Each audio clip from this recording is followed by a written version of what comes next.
रंगचखा त्रिपुरा।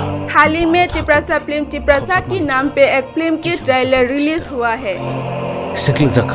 इस फिल्म की production manager Tibit Sakma, story JMWC Mete, screen play Sharad Riyang, art director LS Sori और उस फिल्म में कास्ट किया गया है JMWC मेटे, विभा जमातिया और मनोज देवर्मा, रोमा देवर्मा को। फिल्म में म्यूजिक सकांग मिल्टन देवर्मा ने दिया है, प्रोड्यूसर सुब्रत त्रिपुरा और इस फिल्म में डायरेक्शन शरद रियांग ने किया है।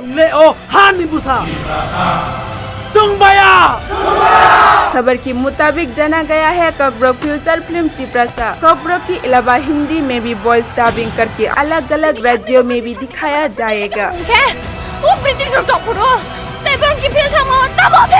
लेकिन यह फिल्म कितनी अच्छे से बनाया गया है और कितना अच्छा हुआ है, इसी बात को जानने के लिए इंतजार करना होगा 3 दिसंबर 2022 तक।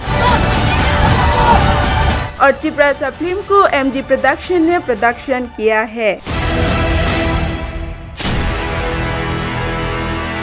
टिप्रासा